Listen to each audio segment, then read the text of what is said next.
Travel across the ethereal plane is often quite a tranquil experience.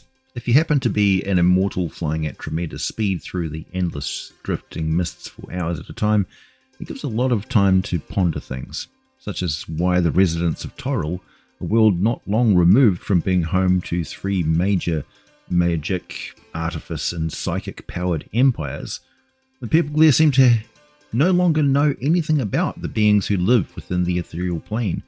Even the planet Earth has got statues of the Lamazu found in the Neo-Assyrian Empire around 700 BC, but not so the Forgotten Realms.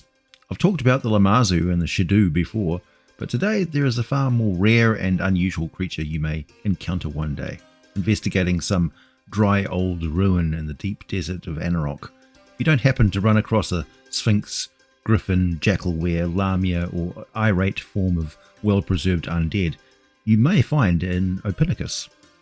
Like most of the ethereal species, they are not humanoids, not even close. They have an ape-like head and prehensile forepaws, but their body and tail is more like a lion with a camel hump and pelt, and they have functional feathered wings. Opinicus are desert-dwelling creatures of goodwill that have the innate powers of a 7th level cleric and also a number of psychic abilities they use to engage in light-hearted pranks and practical jokes. When on the material plane, they prefer to habitat old ruins such as deserted cities or palaces or temples. Although well known for their friendly attitude, Opinicus are also staunch enemies of evil, coming to the aid of other creatures in defense against the undead and creatures of the lower planes. Most people sense the innate holy goodness of the Opinicus and wouldn't think of turning down their offers to help. They have very keen senses, never seeming to get ambushed or caught unawares. They move quickly and lash out with their claws. But at close range, they have a sparkling gaze attack that hits undead and creatures native to the lower planes like a ton of bricks. The Opinicus also has a number of magical abilities, such as the use of a potent holy word once per day, Dimension Door twice per day, and Heal 3 times per day.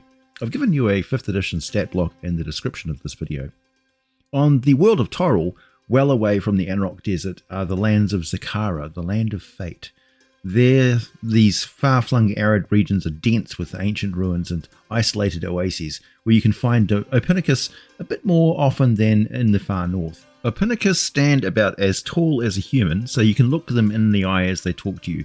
They hunch on their back legs and use their forepaws with their opposable thumbs to use tools, just like you or I. They are at home on the ethereal plane and don't really need those 12-foot wide wings to move around there, but they flap them majestically as they move anyway. I think it's more out of habit.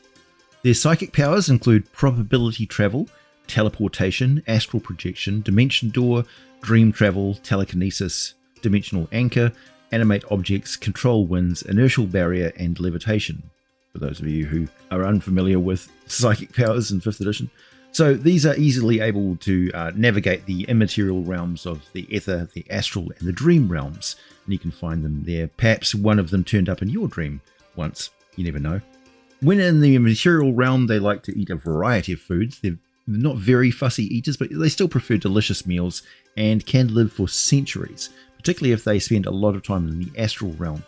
Opinicus enjoy healing, helping out lost travelers, and maintaining watch over key ruins and locations in remote regions. They are known to keep their ruins pretty clean and tidy, and if they are there for a while, they may even restore or decorate ruins with new stone sculptures that they craft with meticulous care and simple tools.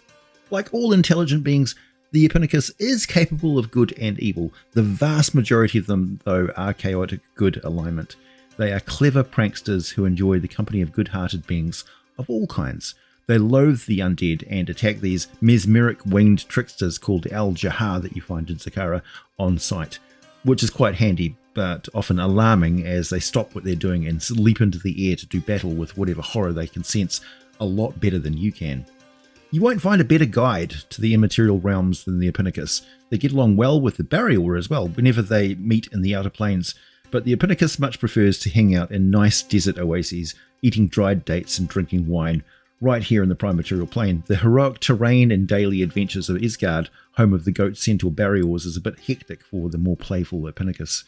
Oh, I will tell you this in confidence, knowing you won't take advantage of the situation. But Opinicus tend not to use a lot of magic items, even though they happen across them quite often as they investigate old ruins. They will sell them quite cheap or just give away information on where to find some pretty valuable finds, so try to compensate them fairly.